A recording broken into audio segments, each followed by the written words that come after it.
ప్రభునందు నాకు అత్యంత ప్రియమైనటువంటి వారులారా, మన ప్రభువును రక్షకుడునైనటువంటి యేసుక్రీస్తు వారి యొక్క శుభనామములో మీ అందరికీ నా హృదయపూర్వకమైన శుభములు, వందనములు తెలియజేస్తున్నాను. ఉదయకాల సమయంలో దేవుని వాక్యాన్ని ధ్యానం చేసుకుందాము. ఈరోజు వాక్య ధ్యానము కొరకు మనం తీసుకున్నటువంటి లేఖన భాగము మత్తయి సువార్త 7వ అధ్యాయం 24వ వచనం చదువుకుందాం. కాబట్టి ఈ నా మాటలు విని వాటి చొప్పున చేయు ప్రతివాడును బండ మీద తన ఇల్లు కట్టుకున్న బుద్ధిమంతుని పోలియుండును.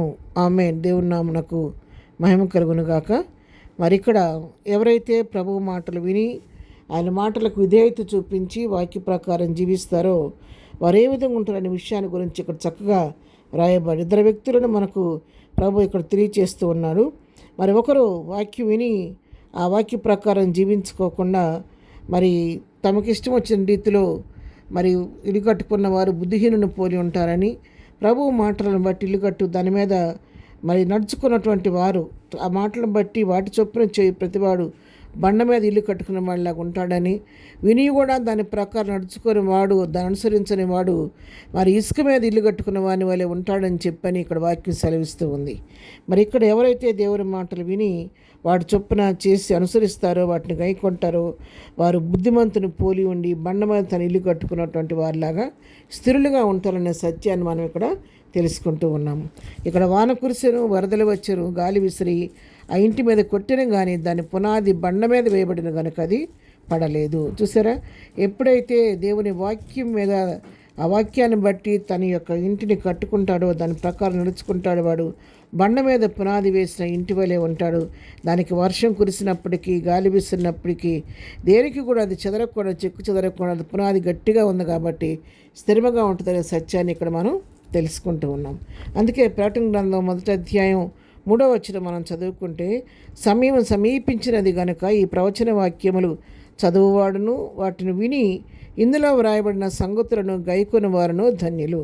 చూసారా, ఇక్కడ సమయం సమీపిస్తుంది కాబట్టి ఈ ప్రవచన వాక్యాలు చదువువారు మాత్రమే కాదు, వినివారు మాత్రం కాదు, అంతకంటే కూడా మరి వ్రాయబడిన సంగతి ఎవరైతే గైకొంటారో వారు ధన్యులు అని చెప్పని వాక్యం సెలవిస్తాం. అవును పిల్లారా, దేవుని వాక్యాన్ని కేవలం విని విడిచిపెట్టేవారిగా ఉండకూడదు, కేవలం చదివేవారిగా ఉండకూడదు, కానీ ఆ వాక్య ప్రకారం వాటిని గైకొని వాటి ప్రకారం జీవించేవారిగా మనం ఉండాలి. మత్తయి సువార్త 7వ అధ్యాయంలోనే 21వ వచనం మనం చదువుకుంటే, ప్రభువా ప్రభువా నన్ను పిలుచు ప్రతివాడును పరలోక రాజ్యములో ప్రవేశింపడు గాని పరలోకమందున నా తండ్రి చిత్త ప్రకారము చేయవాడే ప్రవేశించును. చూసారా, ప్రభువా ప్రభువా అని మరి దేవుని పిలుస్తూ ప్రార్థన చేసేవారు అందరూ పరలోకంలో ప్రవేశింపరు. కానీ ఎవరు ప్రవేశిస్తారంటే పరలోకమందునటువంటి దేవుని చిత్తాన్ని, తండ్రి చిత్త ప్రకారం ఎవరైతే నడుచుకుంటారో వారు మాత్రమే పరలోకంలో ప్రవేశిస్తారనే సత్యాన్ని ఇక్కడ మనం తెలుసుకుంటున్నాం. కాబట్టి పిల్లరా, ఉదయకాలం దేవుని వాక్యం సూటిగా నీతో నాతో మాట్లాడుతుండగా మనం ఎన్నో సంవత్సరాలుగా దేవుని వాక్యాన్ని చదువుతున్నాము, వింటున్నాము. కానీ ఒక్కసారి పరీక్షించుకుందాం, మరి విన్న వాక్య ప్రకారం, చదువుకున్న వాక్య ప్రకారం మనం జీవించగలుగుతున్నామా లేదా అని ఒక్కసారి పరీక్షించుకొని కేవలం వినివారుగాను చదువువారుగా ఉండకుండా ఆ వాక్యాన్ని గైకొని వాక్య ప్రకారంగా జీవిస్తూ ప్రభువుకి ఇష్టమైన బిడ్డలుగా, ప్రీతికరమైన బిడ్డలుగా ఈ లోకంలో జీవించాలని ఈ వాక్యం ద్వారా మనం ఉదయకాలం హెచ్చరించబడుతున్నాం. ఆ విధంగా మన జీవితాలు దేవుని వాక్యంతో సరిచేసుకొని ప్రభువుకి ఇష్టలుగా ఈ లోకంలో జీవిద్దాం. ప్రార్థన. ప్రేమగల తండ్రి, పరిశుద్ధుడా, నీ పాదముల కొందనాలు. ఉదయకాలం ప్రభా మాకు ఇచ్చిన శ్రేష్టమైన వాక్య భాగాన్ని బట్టి నీ కొందనాలు. నీ వాక్యం విని ప్రభా నీ మాట చొప్పున మేము మా యొక్క ప్రభా ఇంటిని కట్టుకోవటం మాకు నేర్పించి, బండ మీద కట్టుకున్నట్టు గృహం వల్ల మా పునాదులు స్థిరపరచుకోవడానికి మాకు నేర్పించండి. ఇదనం మేము చేయ పనిపాట్లలో తోడుగా ఉండండి. రాకపోకల్లో క్షేమంగా ఇచ్చేయండి. దినం బర్త్డే, మ్యారేజ్లో చేసుకున్న బిడ్డలను దీవించండి, ఆశీర్దించండి, బలహీనలు బలపరచండి, కృంగిని వారిని లేవనెత్తండి, దుఃఖంలో ఉన్న వారిని ఓదార్చండి, సమస్యలు ఉన్న వారిని విడిపించిన రకాల ఆరోగ్యాలతో బాధపడుతున్న వారిని ముట్టి బాగు చేయండి.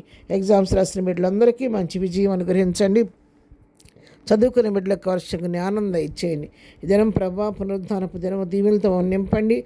జరుగుతున్న ప్రతి ఆరాధనలో మీరుండి ప్రభా నీ ఆత్మర్థంలో నీ నా మహిం కొరకు ప్రతి ఆరాధన జరిగించి మీరే మహిమ ఘనత ప్రభావాలు పొందుకొని అనేక హృదయాలు ప్రభ తెరవబడి వాక్యానికి చోటు ఇచ్చేవారిగా వాక్య ప్రకారం జీవించి అనేక దినం వాక్యం ద్వారా నీ మందులో చేర్చబట్టడానికి సహాయం చేయండి.